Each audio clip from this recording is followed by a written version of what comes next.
चलिए, एक और इम्तिहान खत्म हो चुका है। दिल्ली में एमसीडी के इलेक्शन पूरे हो चुके हैं। 270 सीटों के लिए वोटिंग खत्म हो चुकी है।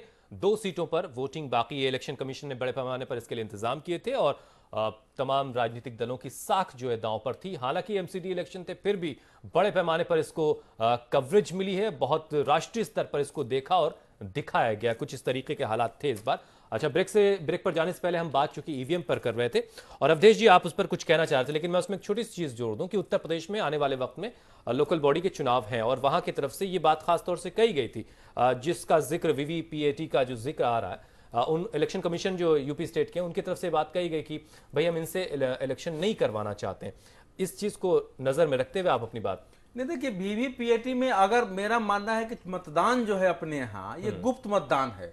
अगर हमारे स्विच दबाने के बाद सबका निकलने लगे पर्ची तो उसमें तो यह स्पष्ट हो जाएगा कि हमने किसको वोट डाला है। तो मेरा मानना है कि वीवीपीएटी से अगर चुनाव हो भी तो मैं अगर चाहता हूं कि मेरी पर्ची निकले तब तो शायद ठीक है, लेकिन सभी की पर्ची निकालना ये उचित नहीं होगा ये चुनाव की दृष्टि से। लेकिन जहां तक देखिए हम लोगों ने जहां तक समझा है, जब से आवाज उठी है मैं इलेक्ट्रॉनिक वोटिंग मशीन को लेकर के, और उसको मैं लगातार फॉलो भी करता रहा हूं। इलेक्शन जो सर्वोच्च न्यायालय में जो बहस हुई वो भी मुझे ध्यान में है। हमारे देश का एक तो चुनाव आयोग दुनिया की स्वतंत्रतम संस्थाओं में से और निष्पक्षतम संस्थाओं में से एक है। ठीक है, चुनाव आयोग की निष्पक्षता और स्वतंत्रता पर कहीं कोई प्रश्न इस देश में खड़ा नहीं हुआ है। इसलिए चुनाव आयोग को अगर लगेगा कि उसका इलेक्ट्रॉनिक वोटिंग मशीन खराब है तो क्यों उसका प्रयोग करेगी? क्या किसी पार्टी विशेष के लिए चुनाव आयोग काम करती है? तो पार्टी विशेष की बात नहीं सर, मुझे रोकना पड़ रहा, क्योंकि ये सवाल सिर्फ आम आदमी पार्टी या कांग्रेस उठा रही है ऐसा नहीं है। वक्त बेवक्त सबने उठाया अपने अपने तरीके पर। इस देश में देखिए, इस देश में कारण यह है हुसैन, कारण यह है कि जो राजनीति का मतलब है कि जनता के बीच जाकर के उनके मुद्दे उठा के लोकप्रियता हासिल करना और फिर उस जनता से वोट डालना। हमारे देश में चुनाव तो लड़ते हैं, लेकिन जो जनता के बीच जाकर के संघर्ष करके वहां से उम्मीदवारों के खड़ा होने, वहां से निकल वो नहीं करते हैं। तो जाहिर है कि आपकी जनता पर जब नब्ज नहीं होती है तो आप अपनी लोकप्रियता को पहचान ही नहीं पाते हैं कि जनता आपके विरुद्ध है या आपके विपरीत है।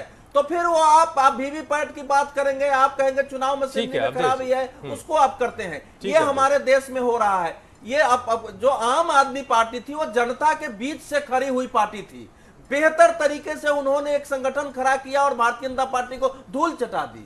लेकिन वही पार्टी जब जनता से कट जाती है, जब अपने ही वायदों पर खड़ी नहीं उतरती है, जो कुछ उसने अपने लिए मापदंड बनाए उसी पर अगर वो खड़ी नहीं होगी, एक पहलू तो जनता उसके खिलाफ जाएगी और जाएगी तो आप कहेंगे हम मशीन से हार गए। ये एक पहलू है कि आप अपनी कमियों को ढांकने के लिए बहुत सारी बातें कह सकते हैं, लेकिन एक पहलू ये भी है कि अगर कोई क्वेश्चन कर रहा है तो एजेंसीज की जिम्मेदारी है कि उनकी जो सवाल है उनके उसका जवाब उन्हें दिया जाए। बहरहाल ईवीएम पर आज हम बहस नहीं कर रहे हैं, राजीव रहने देते हैं। ईवीएम की बात करने का कोई मतलब नहीं है, क्योंकि ये बात निकली थी इसलिए यहां तक वो आई है। सुलेमान, सुबह से मैं लगातार जब बात कर रहा हूं, ऐसा क्या था इस दफा एमसीडी के चुनाव में, क्यों इश्यूज जो थे वो गायब थे? और आप लोगों की जिम्मेदारी थी कि इश्यूज को सामने रखा जाता, लोग इश्यूज के बिहाफ पर अपना वोट कास्ट कर रहे थे, लेकिन लोगों के दिमागों में कुछ और चल रहा था, कहीं और किसी और स्टेट में थे और जाकर के बस वो वोट कास्ट कर रहे थे। ऐसा क्यों हुआ? और इसमें आप लोगों की नाकामी की तरफ इशारा कर रहे थे हमारे पैनलिस्ट। नहीं, उसे इश्यूज तो रहेंगे और जो जनता को, जो दिल्ली के लोगों को परेशानी हुई है वो याद रखेंगे। वोट डालने टाइम उन्होंने याद रखा होगा वोट डालते वक्त। और 10 साल से भाजपा म्युनिसिपल कॉरपोरेशन में सरकार में थी और किस तरह का हमने मिस गवर्नेंस और करप्शन देखा, ये सब जानते हैं। और देखिए, आप भाजपा की कैंपेन क्या थी कि आप अपने सपनों का दिल्ली चाहते हैं, आप मोदी जी के सपनों का दिल्ली चाहते हैं। अरे भैया, 10 साल से तुम्हें कौन रोक रहा था सपनों का दिल्ली बनाने में? 50 साल में बना पाओगे? कितने साल में बनाओगे? और इस तरह की इनकी कैंपेन थी। अपने ही कॉरपोरेटर्स का इन्होंने टिकट काटा करप्शन पे। और जो नरेंद्र मोदी का बहुत प्राइम प्रोजेक्ट है स्वच्छ भारत अभियान, जो बड़े पॉम्प एंड शो के साथ रिलीज किया गया था, वो म्युनिसिपल कॉरपोरेशन की जिम्मेदारी थी उसकी सक्सेस की। इन तीनों म्युनिसिपल कॉरपोरेशंस में एक साल में 5-5 बार सफाई कर्मचारी हड़ताल पे जाते हैं और कूड़ा और सफाई करने से मना कर देते हैं और कूड़ा उठाने से, क्योंकि उनकी वेजेस नहीं दी गई थी, उनकी सैलरी नहीं दी गई थी। तो इस तरह का तो इनका गवर्नेंस था। ये गवर्नेंस नहीं था, मिस गवर्नेंस था भाजपा का म्युनिसिपल कॉर्पोरेशन में, और करप्शन था। ठीक है, लेकिन ये बातें जनता तक आप कितनी पहुंचा पाए स्टेट असेंबली में, ये आने वाली 26 तारीख को पता चलेगा। फेलियर हो गया बिल्कुल आम आदमी पार्टी भी। ठीक है, ये आप बातें कितनी पहुंचा पाए दिल्ली की आवाम तक, ये 26 तारीख को हमें भी पता चल जाएगा। राजीव बब्बर साहब, मैं सुबह विजय गोयल साहब से बातचीत कर रहा था। एक ये दलील है कि एमसीडी में अगर बीजेपी होगी, केंद्र में बीजेपी बैठी है तो तालमेल अच्छा होगा, और ये भी एक बिना है कि दिल्ली जो है वो बीजेपी को जिताए और उसे एमसीडी तक पहुंचाए। अगर यही बिना है तो फिर दिल्ली को तो और इंतजार करना होगा, क्योंकि दिल्ली में सरकार बीजेपी की नहीं होगी तो भी विकास और जो तमाम सारे काम है वो नहीं हो पाएंगे। देखिए, ऐसा है कि पहले तो मेरे मित्र ने कहा 10 साल में क्या किया, तो मैं 2-3 चीज़ें पहले भी आपसे चर्चा करना चाह रहा था। मैं बताना चाहता हूं कि दिल्ली में जो घरों घरों से डिपर लग के और कूड़ा उठने लगा, वो हमारी एमसीडी की अचीवमेंट है। डिजिटलाइजेशन जो हुआ, जो ई टेंडरिंग, कांग्रेस के राज में, मैं अपने मित्र को बताना चाहता हूँ, यहाँ पे टेंडर का माफिया एमसीडी में चलता था, लोगों की हत्याएँ होती थी। BJP is the only party जिसने इसको ई टेंडरिंग में बदला, और आज जो है वो सारे के सारे टेंडर जो है वो ई टेंडरिंग पे हो गए। कि आप कार्यकाल की बात करें, सफाई कर्मचारी गाइड ना करें कि आज अटेंडेंस लग रही है। मैं आपकी कार्यकाल की बात कर रहा हूँ। 10 साल करप्शन जो आपने किया, भाजपा ने जो करप्शन किया, उस पे आपने अपने कॉर्पोरेटर्स करप्शन की बात आप तो बिल्कुल करें ही मत। कॉमनवेल्थ घोटाला में 26,000 रुपए की स्ट्रीट लाइट लेने वाली party. Sir, Vyapam scam corruption की बात आप भी ना करें। आप करप्शन हमने तो, अगर हमारा कोई नेता या हमारा कोई सहयोगी दल का मंत्री करप्शन में उसके खिलाफ एलिगेशन लगी, हमने रिजाइन कराया। आप करप्शन को डिफेंड करते। मध्य प्रदेश का मुख्यमंत्री शिवराज सिंह चौहान व्यापम स्कैम में लिप्त है, करप्शन में, भ्रष्टाचार में, लेकिन मोदी जी से डिफेंड करते। आप करप्शन को डिफेंड करते, नरेंद्र मोदी करप्शन को डिफेंड करते, राजस्थान के मुख्यमंत्री को डिफेंड किया। आप छोड़ दीजिए ना, आप लोग डिफेंड करते। करप्शन की बात अगर हमारे सहयोगी दल का कोई मंत्री करप्शन के कारण ही आपको बाहर भेजा गया। हमने आपका जो हाल हुआ पूरे देश में, वो इसी करप्शन से हुआ। आप बात करते हैं तो आप करप्शन की बातें मत कीजिए। साफ दिखाते हैं, पवित्र दिखाते हैं, गंगा से ज्यादा पवित्र दिखाते हैं। अगर तमाम मंत्री आज करप्शन में लिप्त हैं और आप उन्हें डिफेंड करते हैं, शर्म की बात है आपके साथ ये। सुलेमान राजीव, एक एक करके अपनी बात रखिए प्लीज। जो देखने वाले वो समझ ही नहीं पाएंगे कि आप क्या कहना चाह रहे हैं। अगर हुसैनी बहस करेंगे तो फिर भ्रष्टाचार पे 1 घंटे की बहस नहीं, तो ये भ्रष्टाचार की बातें सुलेमान आप लोगों तक कितनी पहुंचा पाए, वो 26 को हमें पता चल जाएगा। अगर जो कुछ क्यों बोले पहुंचाएंगे, ये जो मिसगाइड, इंतजार करते हैं ना 26 को दिल्ली की आवाम ने क्या फैसला किया वो पता चल जाएगा। 4 घंटे दिल्ली की 4 घंटे आप बहस कराइए इनसे, मैं करूंगा इन्हें, इनके चिट्ठे खोलूंगा मैं। सर, वो तो मौका आपके पास था दिल्ली में, अच्छा खासा मौका था, अब वो मौका तो आज बहरहाल। ठीक है राजीव, अपनी बात पूरी करें आप। आता हूं सर, सुलेमान आपके पास आ रहा हूं। सुलेमान आपके पास आ रहा हूं, मुझे नहीं मालूम। मैं तो बहुत स्वाभाविक बात कर रहा हूं कि करप्शन की जहां तक बात है वो आपके ऊपर लागू होती है, और कांग्रेस सत्ता सर लागू आप पे भी होती है, लागू आप पे भी होती है, सब पे लागू होती है, हम सब पे लागू होती है। कोई गलती करेगा ये कैद नहीं हो सकती कि किसी ने गलती की तो वो किसी को गलत। अभी घोटाला हुआ, हमने प्रेस कॉन्फ्रेंस करके भाजपा का, मोदी सरकार का, अभी एमसीडी में निर्मला सीतारमण के मंत्रालय में घोटाला हुआ है। अभी हमने निर्मला सीतारमण के मंत्रालय में घोटाला हुआ है। 2 लाख लाइट बदली, 1 रुपया खर्च नहीं किया। जो बिजली का बिल बचेगा उससे वो पेमेंट होगी। ये है गवर्नेंस करने का तरीका। आप लोग झूठ ठीक है, करके दिखा रहे हैं। 1 मिनट सुलेमान। और आज जो सब्सिडी हम दे रहे हैं ना गैस की सीधी, उससे 10,000 करोड़ रुपए बच रहा है। ये काम करने का तरीका है, तो हम तो करके दिखा रहे हैं, परफॉर्मेंस पे बोल रहे हैं। जो हमने डिलीवर किया उसकी बात कर रहे हैं। 2 किलोमीटर सड़क बनती थी, आज 24 किलोमीटर हाईवे रोज बन रहा है। ये हम करके दिखा रहे हैं राजीव, तो हम ऐसे नहीं बोल रहे कि हम काम नहीं कर रहे और बोल रहे हैं। तो आप अपनी आप क्यों परेशान हैं मुझे पता नहीं। मैंने तो आप 1 मिनट सुलेमान 1 मिनट आ रहा हूं आपके पास। ठीक है राजीव, आपकी बात पूरी हो गई। राजीव आपने अपनी बात रख ली है। सुलेमान, मुझे बताया गया, सुलेमान निर्मला सीतारमण मंत्रालय में घोटाला है, हमने सुलेमान कॉन्फ्रेंस करके बताया। मुझे बताया गया कि आपको कहीं जाना है, इसलिए 2-3 मिनट आपके पास आपका वक्त है, अब अपनी बात आप रख लीजिए प्लीज। सर, मैं सिर्फ इतना कहना चाहता हूं, ये घोटालों पे बहस करते हैं, घोटालों पे हमसे बहस करें। अभी मोदी सरकार का निर्मला सीतारमण के मंत्रालय का director general of supply and disposal में बहुत बड़ा घोटाला है।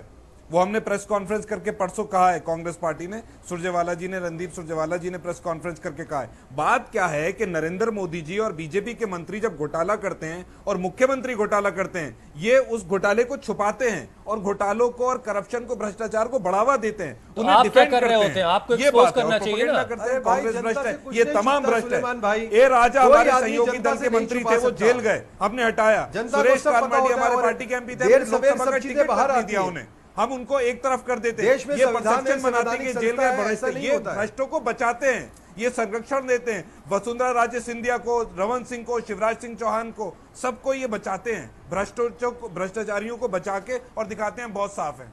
ये इनका चरित्र चाल है और चेहरा है। अरे साहब, आप विपक्ष में हैं, अदालतों के दरवाजे आपके लिए खुले हैं, आपके लिए तमाम एजेंसीज के पास शिकायत करने का ऑप्शन खुला है, कम से कम जनता के पास जाने का ऑप्शन तो सीधे तौर पर खुला है। कुछ बोलना शुरू करूंगा तो ज्यादा हो जाएगा। चलिए तो खैर, फर्क है। चलिए बहुत बहुत शुक्रिया। कौन नहीं जानता कितने बड़े बड़े इन्होंने घोटाले किए। ठीक है सुलेमान, बहुत बहुत शुक्रिया। आपको कहीं जाना मुझे बताया जा रहा, बहुत बहुत शुक्रिया, आप हमारे साथ जुड़े। ऋचा, आप कुछ कहना चाह रही थी, एक चीज और मेरी इसमें जोड़ लीजिए आप।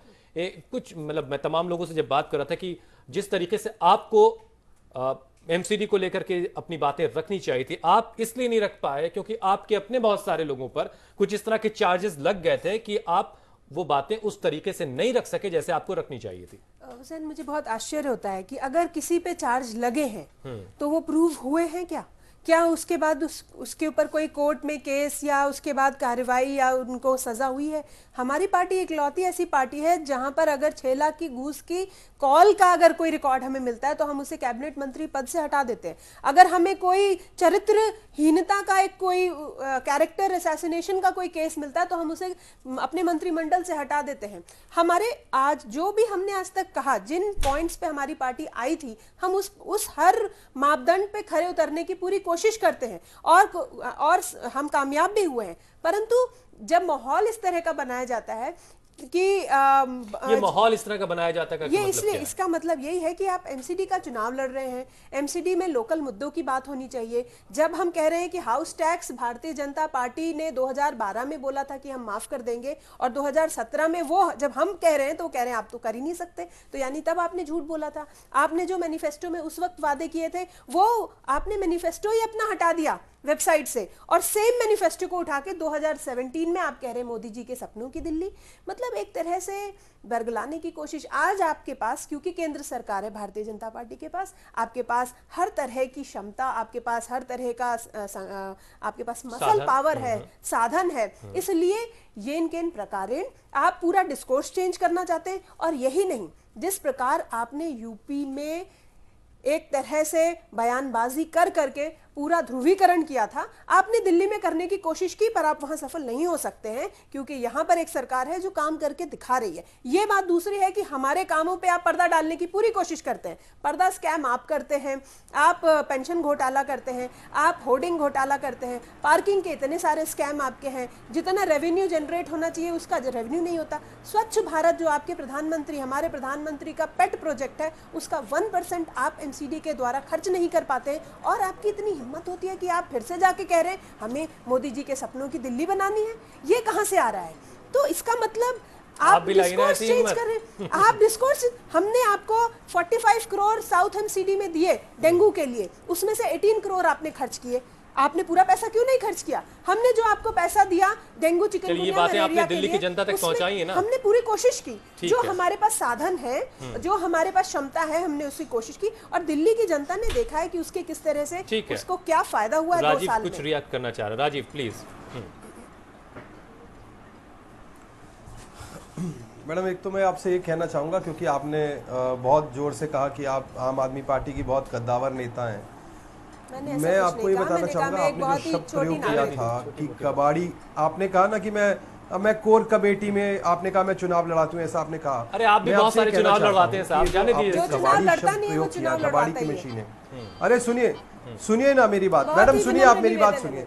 तो मेरे आपसे निवेदन है कि ये वही कबाड़ी वाली मशीन है जिन्होंने आपको 67 सीट्स दिए थे, तो थोड़ा सा संवैधानिक संस्थाओं का पार्टी कुछ भी हो, परिणाम कुछ भी हो, हमें थोड़ा सा एक पार्टी की भी रिस्पॉन्सिबिलिटी बनती है कि संवैधानिक संस्थाओं का हम सम्मान करें। मैं ट्रांसपेरेंसी के अगेंस्ट नहीं हूँ, सुनिए मैडम सुनिए, मैं ट्रांसपेरेंसी के अगेंस्ट नहीं हूँ, आपकी डिमांड के अगेंस्ट नहीं हूँ, लेकिन थोड़ा सा मुझे लगता है ये सभ्यता आपको प्रयोग करनी चाहिए। संवैधानिक संस्थाओं के बारे में हमें ऐसा नहीं करना चाहिए, क्योंकि दिल्ली देख रही है ये तरीका ठीक नहीं है। दूसरी बात, यहाँ पर वो इस देश में प्रश्न करना चाहिए, संवैधानिक संस्थाओं द्वारा हुए हैं। अगर इसीलिए मैं आपको कह रहा हूँ कि ये लोकतंत्र है, बात रखिए, कहिए, लेकिन इस तरीके के भाषा में प्रयोग कीजिए संवैधानिक संस्थाओं के बारे में। मेरी तो राय है, आप करिए ना करिए, आपके ऊपर है।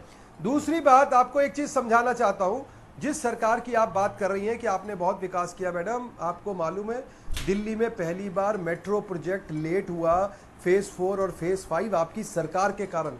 तुगलकाबाद सब स्टेशन 2 साल लेट हो गया आपकी सरकार के कारण। आपको गवर्नेंस का जी नहीं पता है और आप बड़ी बड़ी बातें करते हैं। और अगर आपको कहीं पर हमारे मैनिफेस्टो में दिखता हो जहां हमने लिखा हो कि 100% हम हाउस टैक्स माफ करेंगे, वो मेरे को लाके दिखाइए, झूठ मत बोलिए आप। हमने 50 गज के घरों का जो हाउस टैक्स छोड़ा था वो छोड़ रखा है, हमने कर दिया, हमने कर दिया, हमने कर दिया। गांव की प्रॉपर्टी लाल डोरा हमने कर दी, जो हमने कहा था हमने कर दिया। हमने हाउस टैक्स माफ की बात 2012 में कहां की है, जरा अब तो चुनाव हो क्यों झूठ बोलते हैं आप चैनल के ऊपर खड़े होकर? जहां डॉक्यूमेंट्स अवेलेबल हैं वहां भी झूठ बोलना अच्छी बात नहीं है मैडम। थोड़ा तो सीखिए, अभी जमानत जब्त होने के बाद तो सीखिए कम से कम। दिल्ली कुछ और देखना चाह रही है, आपकी सरकार और आपकी जमानत जब्त हुई है। एक मैं इसलिए आपसे कह रहा हूं कृपया करके दिल्ली को धोखा मत दीजिए। 26 तारीख को ये पैमाना वाकई नहीं हो सकता राजीव, क्योंकि परिणाम बहुत अच्छे नहीं होंगे, लेकर आप आधार नहीं बना सकते। ठीक है, और इतना घमंड मत कीजिए। दिल्ली की जनता है, ये बहुत समझदार जनता है, परंतु अगर हम घमंड नहीं कर रहे, हम तो हाथ जोड़कर दिल्ली की जनता का सम्मान करते हैं। 26 तारीख को भी जो होगा हम उसका सम्मान करेंगे, हमें घमंड नहीं है। घमंड तो आपको है, पंजाब का रिजल्ट आया नहीं था, आपके हर एमएलए सेलिब्रेशन की तैयारी कर रहे थे, ये आपका घमंड था।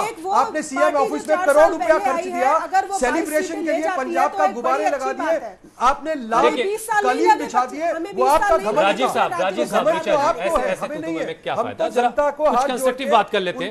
एक मिनट राजीव प्लीज, थोड़ा शांत हो अवधेश जी मैं जरा सा दर्शकों को ये समझाइए कि ऐसा क्या हाल फिलहाल में बदला। आप लंबे वक्त से लिख पढ़ रहे हैं, सियासत भी देख रहे हैं, बहुत सारे चुनाव आपने देखे हैं, ऐसा क्या पिछले कुछ वक्त में बदला है कि जो एक तरीका होता था आमतौर से कि विधानसभा के लिए हम अब विधायक चुनने जा रहे हैं तो एक अलग माइंडसेट से जाते हैं, एक सांसद चुनने जा रहे हैं तो एक अलग माइंडसेट से जाते थे, एक पार्षद चुनना है तो उसके लिए एक अलग तरीका होता था, लेकिन वो इस बार वो सारी चीज़ें कहीं गायब रहीं और जिन कोर इश्यूज़ की बात ऋचा भी कर रही थी उसका भी कोई बहुत जिक्र कहीं नहीं हुआ। इन सब चीजों के पीछे क्या बेसिकली आप देखिए, वो ये निर्भर करता है नेतृत्व पर। जो पॉलिटिकल पार्टियां हैं उसका लीडरशिप कैसा वातावरण बनाता है अंततः चुनाव के पहले।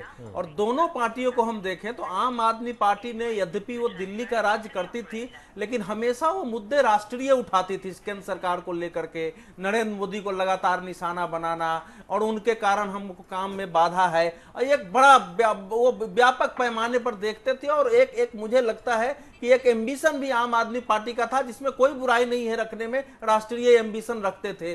तो वो एक बड़ा कारण रहा है दिल्ली में। दूसरा है कि चूंकि नरेंद्र मोदी के काम करने का जो तरीका है वो ये है कि हर चीज को तो वो निगम में तो काम नहीं करेंगे, नहीं कर रहे हैं, लेकिन एक राष्ट्रीय परिप्रेक्ष्य कि हम देश चला रहे हैं, हम उसी प्रकार से हमारे देश का एक सपना है, उस सपने के अनुरूप ही नगर निगम को भी हम ढालेंगे। जब एक बार जब वातावरण बनाते हैं तो वो जाहिर है कि वो माइंड पर असर पड़ता है। इसलिए जो दिल्ली का चुनाव था, देखिए एमसीडी का सामान्य चुनाव होता था, कभी एमसीडी के चुनाव पर दिन भर टीवी की कवरेज, मीडिया की इतनी बड़ी कवरेज, फर्स्ट पेज पर आना, ये हमने भी नहीं देखा था। तो पहली बार जब हमने देखा है, इसका मतलब ये है कि इसको पॉलिटिकल पार्टियों ने इसको राष्ट्रीय परिप्रेक्ष्य में ला दिया है। मुंबई के म्यूनिसिपल कॉर्पोरेशन के इलेक्शन पर दिन भर चुनाव परिणाम पर बहस होती रही, उसी तरह जैसे किसी राज्य या देश की होती है। तो इस समय देश का वातावरण, वायुमंडल ऐसा बदला हुआ है कि छोटे से छोटे चुनाव को भी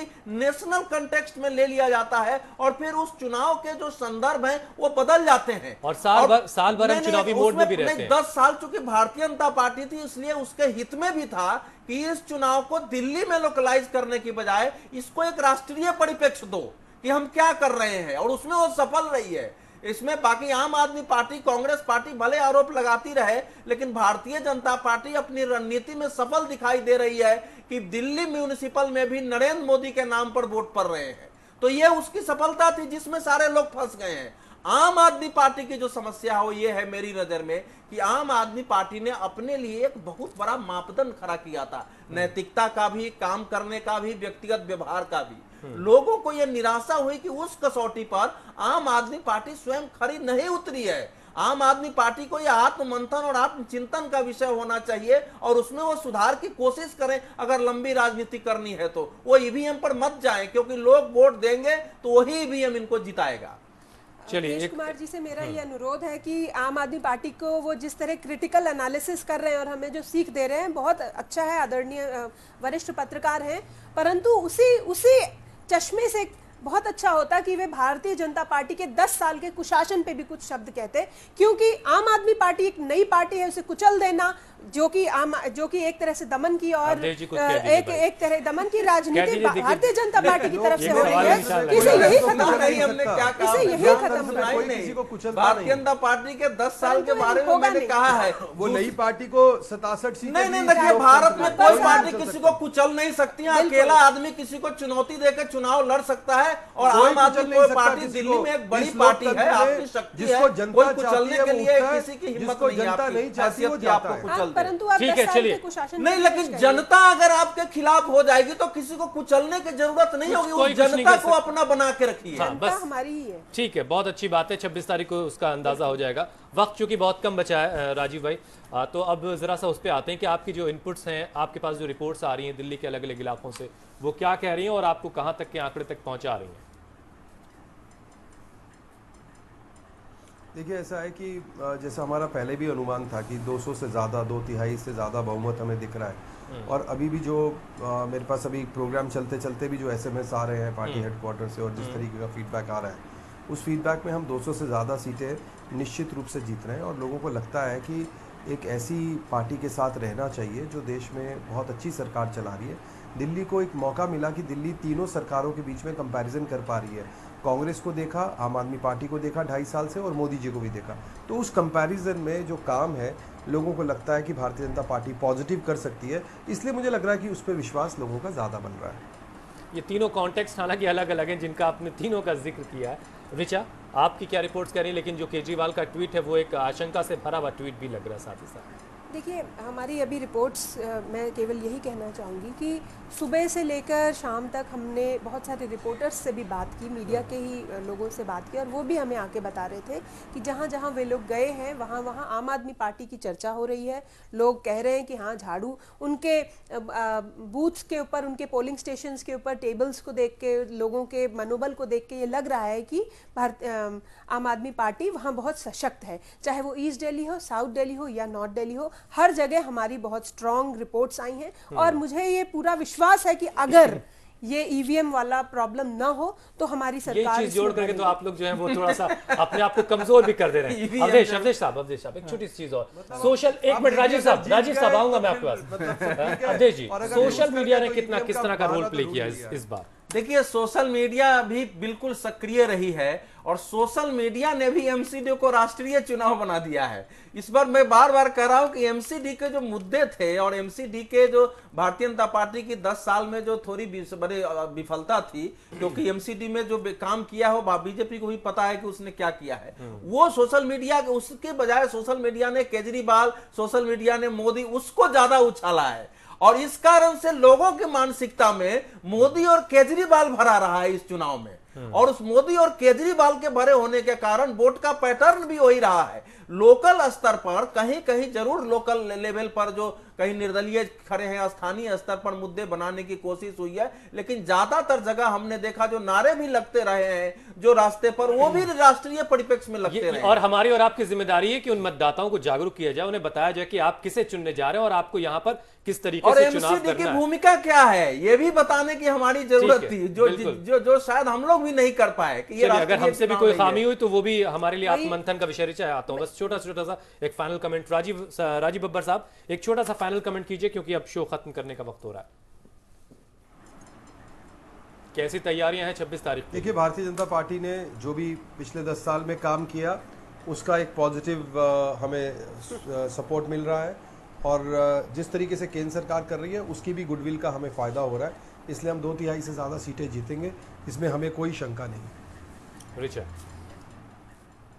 आज के दिन हमने देखा है कि वोटरों का मनोबल बहुत अच्छा था। बहुत हमारे पोलिंग स्टेशंस पे वोटर्स के इंटरेक्शन से भी हमें ये लग रहा था कि आम आदमी पार्टी की तरफ लोगों का बहुत अच्छा और तगड़ा रुझान है। ईवीएम की जो छोटी ये गड़बड़ियां जिनका मैंने आपको उदाहरण बताया, अगर वे नहीं होती तो बहुत अच्छा होता, और मैं बिल्कुल चाहती कि अगर वीवीपैट से अगर इलेक्शन होते तो बहुत ही अच्छा होता, क्योंकि ये एक लोकतंत्र की बात है, एक ये इलेक्टोरल रिफॉर्म्स की बात है। देखिए, हंसने की बात नहीं है राजीव जी, अगर आप कमल पे बटन दबाएं और झाड़ू पे वोट चले तो ये बात असर पड़ा है। आप इलेक्शन कमीशन को बर्खास्त करते हैं तो लोगों पर उसका असर पड़ता है। हमारे वरिष्ठ पत्रकार लोग भी इस न्यूट्रल होके बात करें। नहीं तो अब आपके लिए आप चलिए, वक्त खत्म हो रहा है, नहीं ना हो सकते हैं। वक्त खत्म हो रहा है। बहुत बहुत शुक्रिया राजीव बब्बर साहब, बहुत बहुत शुक्रिया। जाने दीजिए, ऐसे तो बहुत वक्त कम पड़ जाएगा। बहुत बहुत शुक्रिया राजीव बब्बर साहब, बहुत बहुत शुक्रिया ऋचा पांडे, आपका भी बहुत बहुत शुक्रिया अवधेश जी, आपका हमारे साथ शो में जुड़ने के लिए। तो चलिए, एक और इम्तिहान यानी एमसीडी का चुनाव भी खत्म हो चुका है और इन नतीजों का इंतजार सभी को है, और एक बेचैनी बेकरारी सब में होगी। जब ईवीएम की मशीनें दोबारा खुलेंगी तो ये पता चलेगा कि दिल्ली ने किसे अपने लिए नगर निगमों के लिए चुना है, क्योंकि जिस तरीके का, हालांकि ये पहली दफा था कि नगर निगम के चुनाव भी बहुत जबरदस्त तरीके से लड़े गए और राष्ट्रीय परिप्रेक्ष्य पे, राष्ट्रीय पटल पर उसकी एक अपनी अलग तरह की अहमियत हमें दिखाई दे रही थी। नमस्कार।